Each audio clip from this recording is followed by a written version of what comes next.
Welcome to Gary's Glorious Golden Nuggets. This is episode 0049.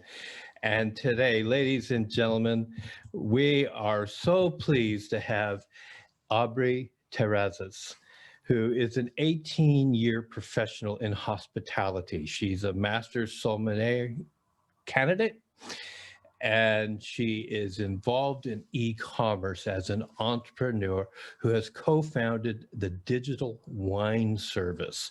It's a Palate Club. She is leading the world in the international searching of wines and helping people to experience the benefits, flavors, components, and pairings of wines. She helps people to expertly match their wines to their preferred tastes. So I want to welcome Aubrey from Lyon, France, to the show today. Hello. Hello, Gary. It's really nice to have you here, and it's really nice to have somebody who is changing the world online in the way that you're doing it, the new format, and I really like that. So being an online e-commerce entrepreneur as you are, what was perhaps the thing you wish you had known before you started? Yeah, that's a great question. I wish that I had known how independent you really have to be. I think it's true for a lot of entrepreneurs. When you start out, you expect that everyone's going to be behind you, all your friends are going to be promoting you, but you really have to be self-sufficient and trust yourself, because a lot of people, when you're changing directions, when you're starting something new, when you're disrupting something, especially in the beginning, people aren't always going to promote you as much as you'd like. And so you have to be your own cheerleader. That was really uncomfortable for me because I'm a more humble person. And so I had to get out of my shell and be really excited and talk about what I was doing all the times people knew that it existed. That's really interesting that you point that out, because in a male-dominated society, you are a disruptive force. So that's number one. And number two, it is hard when you are perhaps a bit shy, when you're a bit on the humble side of life, when you have lived a life that says, don't tell everybody how great you are or what you're doing really well, let them discover for themselves. And you step into this sphere where you are just a bunch of electrons appearing in somebody's window or image or on a print screen. You have to tell them, hey, this is who I am, and this is why you should listen to me, which I think is a really big, important lesson. And also as an online entrepreneur, all of a sudden you don't have departments to blame if you didn't do it right. I mean, yeah, so it's really interesting. So not everything goes the way you want it to go in this digital world. So what was one of the bigger ones that didn't go right, and what did you learn? Palate Club matches wines to people's taste using AI. And the thing that we did a little bit different was we used finished wines. A lot of our competitors act as wineries. They source bulk wine from France, Italy, wherever, and then they make it all at one winery in California. But we wanted to represent the winemaker, which means that we're buying finished wine is more expensive though. And so I think the thing that didn't go well for us in the beginning is we outpriced our target demographic. I think it was really important maybe for us to it was hard for us to get the product market fit just right in the beginning. Our wine started in at $17, which to me isn't that much money, but maybe for someone that's wanting to use a service that helps them find new wines that match their taste, they might be more comfortable start trying a new service at something around $13 or $14. So we're working on a new pricing structure right now that should be open in a month or two. And I think it's going to go really well for us. Well, I hope it does. Here's what I think is a real big takeaway from what you had out there is that your research indicated one thing, but the real actual human experience indicated something else. And so now you've just adjusted fire to hit a target price. Because I would imagine once you find or help the customer to find the correct palate taste mechanism for themselves, then you can begin offering the wines that would be there. I think when people are experimenting, they would rather go with something a little bit less, because my wife loves white wines. And to me, it doesn't matter what white I've tasted And she says, oh, this one's really good. Here, it tastes like vinegar. I mean, to me, that's what it tastes like. I don't really care for it. So I'm probably the worst person to buy from, but I do like some red wines, and I like them very much. I am not one of those people who can sit there and say, I can smell the blackberries, I can taste the cinnamon in the background or the subtle whatever. And I love reading the labels on wines, and I say, yeah, someday that might happen, but it will with this bottle. It's really something else.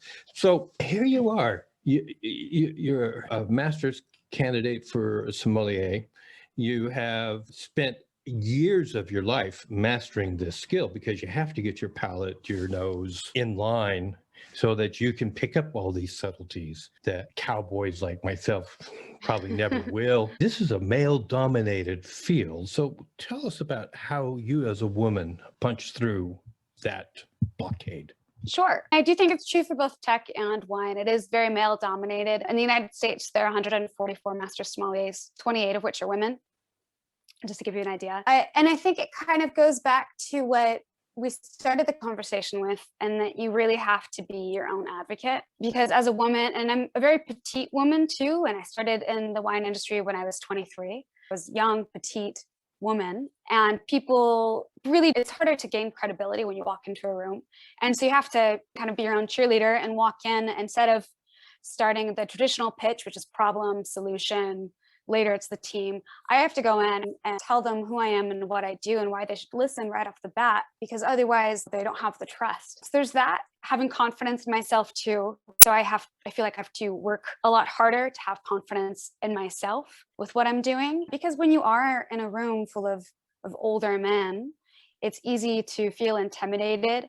And maybe that's something society did, or my upbringing, or my own self-confidence. But I do think that whenever you're a minority in the room, it's uncomfortable. And so you have to be that much more self-assured. Do you ever have that feeling that people talk about called imposter syndrome? Like, who am I to tell these people these things? I think that everybody has it. And, especially for me in tech in the beginning, I came from a background of restaurants, and I gained enough experience in the wine industry where I don't feel that anymore. But for tech, I worked in restaurants for a long time. And so it was a big transition to go into, marketing and entrepreneurship. And I do still feel that sometimes, but, ultimately I am doing it, and I've been doing it long enough where, again, you just have to keep pushing through it, because that's just a voice in your head. It's just going to hold you back. I'll have to start somewhere. A lot of golden nuggets there, ladies and gentlemen. I hope you pick them up, because that's what it is. See, what I think, Aubrey, is that every person on this planet is so unique. It's impossible to be the imposter. Nobody has gone through all of your experiences in your life to stand before a board of people and say, this is who I am, and this is what I can do for you, that nobody on this planet is going to be able to, because I am so unique. And I think that's such a powerful state of mind. Now, you mentioned that sometimes I have to build my confidence up. Do you have anything special or particular you do to get you there before you walk into the room? No, I'm definitely someone that plans and prepares. So for example, for the Master's Sommelier exam, the first part of the exam is 110 questions asked verbally, and it's very, very minute, detailed questions about the wine, cocktails, spirits of the world. And it's usually in front of two men in suits in a room. I mean, you just have to study so much that, it becomes like just natural. You don't have to think about it. It's just mechanical. The same thing for me too, when I'm preparing a presentation or a pitch. I just practice a lot more. So that way it's just, part of it's just, what's the word I'm looking for? It's just natural. Also, I think listening to music that pumps you up helps. I like that add-on, the music to pump you up helps. But the truth of the matter is your preparation time is massive. And that preparation, when you have the opportunity, is what's going to make luck happen for you. And what I think is going to be really interesting is people are going to sit back and say, oh, she was so lucky. Yeah. and anybody who's an entrepreneur who's been accused of being lucky usually says, yeah, it took 15 years to get that lucky moment. Yeah, it was a while. It was a while. Yeah, it's all out there. So when you talk about, I walk into a room, usually older men, etc. I'm a smaller woman. I'm attractive. I'm not, when I go in, it's like I have to bridge the fact that this is who I am. So I tell them right off the bat. What is the reaction of the people when you do that, or does that actually bridge it really easily for you to move on? Yeah, I think oftentimes people are surprised because I mean, even I think a really tangible experience is my experience as a sommelier. When I was younger, people would always think I was a hostess. And so when I would actually start talking about vintages of Burgundy and everything, they're like, oh wow, like I didn't expect that to come from you. And I still think there's always going to be people that still have the doubt, even if they trust you at first, for a long time, me and my former business partner, and even, when I was 30, people would call us the girls. And I hated that because it's even after like we've made it into the room, like we've done it, we've proved ourselves. It's still like, I don't mind it when my girlfriends say the girls, but it's not the same sense and room full of for potential business associates, especially when they're older men. So I think it's a mix. I think that people are surprised, but still have their own bias to get over. I think that's more about them than it is about you. And the reality is, it's hard to overcome somebody else's prejudice, particularly when that prejudice carries all around them wherever they go. But there comes a point when you create such an authority within them, that respect that parallels with it. And that is like, people don't understand how much value that actually has for both parties, because we're having that mutual respect. We're looking into each other's eyes and we're having this, I guess, elevated communion of thought and ideas that has left the parallels of all the other things that people use to discriminate: height, weight, sex, color, etc. And it becomes the content of your mind and your character that's more important than anything else at that moment in time. I like how you've kind of presented this information, because there's a lot of gold in your experiences that you're sharing. And that's what this whole show is all about, is trying to get people to understand it. Now, as an entrepreneur, running your own operation, your own business online, as you are, but at the same time, you're working with a large team of people from around the world. As the person running that, what is that like? And how do you keep the collaboration flowing? I think that remote work and having a global team has a lot of advantages.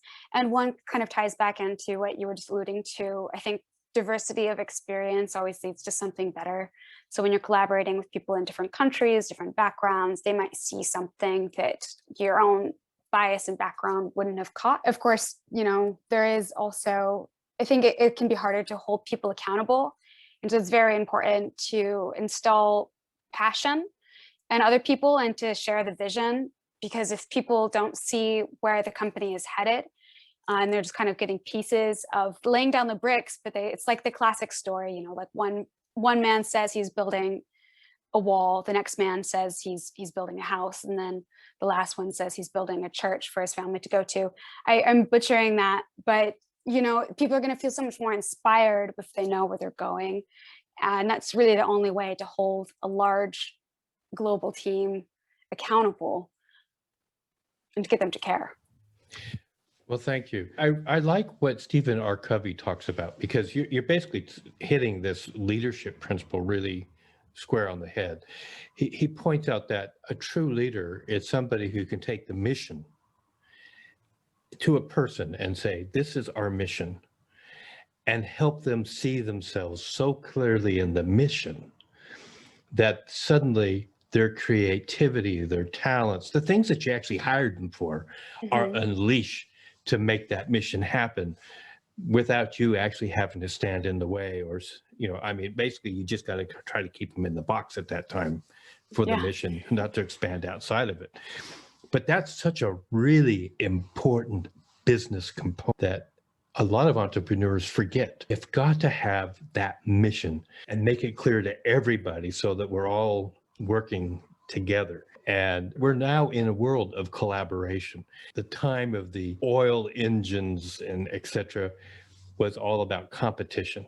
but now the only way to really get ahead is to collaborate with other people, to bounce off each other's skills and abilities. So me having said all of this in here, my question comes out to, in your experience, in your building of your own company as the entrepreneur, how do you keep people focused on that mission? That's a great question, because I do think most companies have a business plan and they have a mission statement, but sometimes that just sort of lives in a document and never sees the light of day again. And so it's something that really has to be part of the dialogue, when you have your team meetings, reminding people of what we're doing, and also making sure that that message is clear through the brand. And that's a huge part of what I do. My branch with the CEO and co-founder, I really focus a lot on the branding, the messaging. And so it's not just, you can't really just tell people all the time. You really have to show them, and find the right images that convey and keep people on track with that as well. Because I can tell when someone kind of loses sight of what we're doing, when like their copy or their images they chose start to get off brand. I can see that they're sort of losing focus of the heart of what we are and what we're trying to do, which is to, have a great experience connecting over wine. And so it's really a people-centric thing, and it's not just a stock photo of grapes in a wine glass on a barrel in a vineyard somewhere. I like that. That's really good. I think what's really important is sometimes our teams lose track of the mission. And as you're pointing out, I think it becomes a reality that we have to realize. It's almost like if you had a football game going on and suddenly 5 of the players thought the goal was actually the opposite end of the field. And 2 people think you're supposed to tackle your own players or whatever else, because they lost sight of the rules. They lost sight of where we're going here. And so many businesses die because of that, because people lost sight of the mission. I once worked in a company where the CEO of the company had a blank piece of paper out and asked everybody to write down what the mission of the company was. And at the end, he said, nobody in this room knows what we're doing.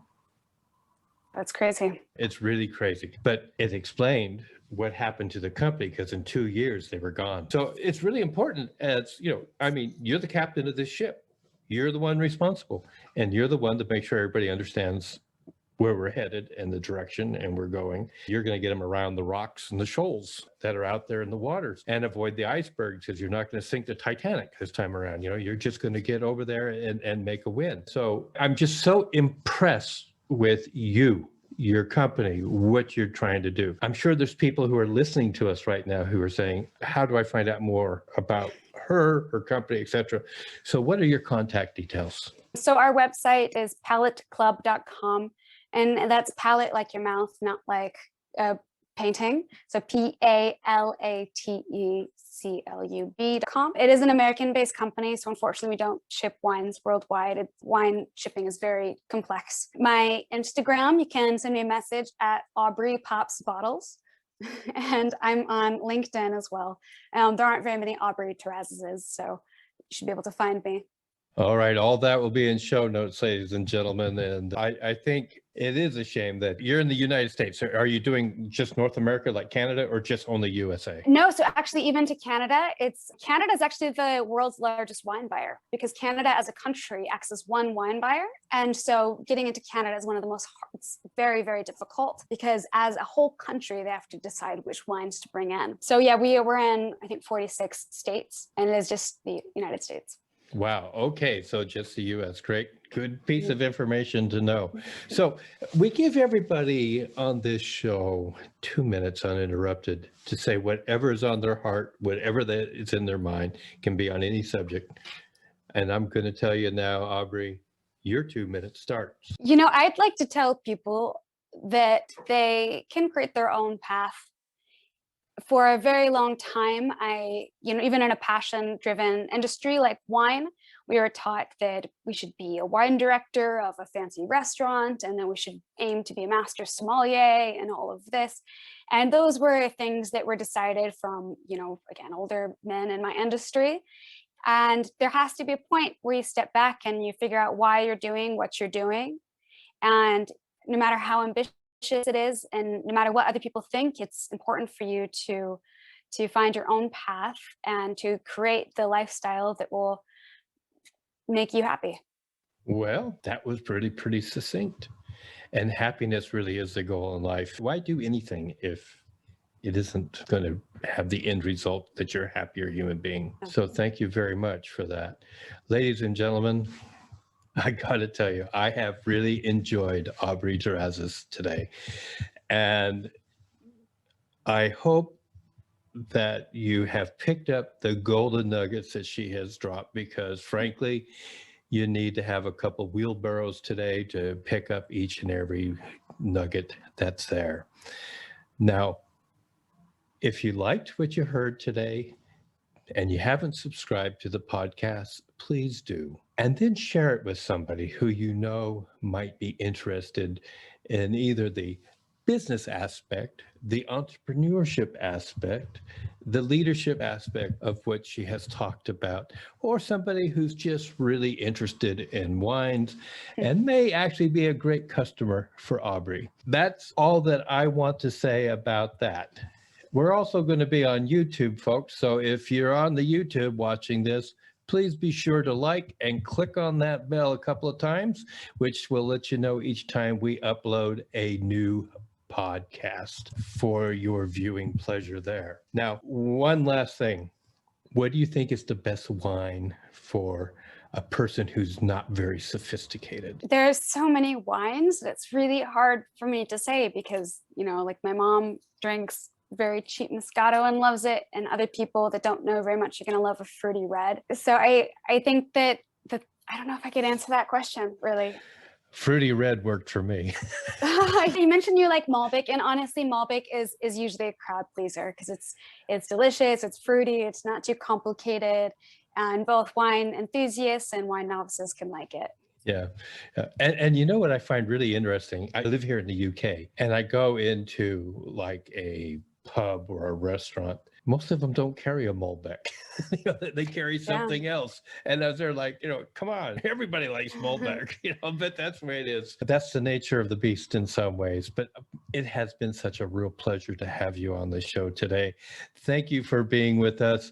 And I'd like to hear how you're doing in a couple of years, because I imagine you're really going to shoot off in the very near future. So I wish you good luck. Thank you, Gary. It's been fun. Bye-bye. Bye.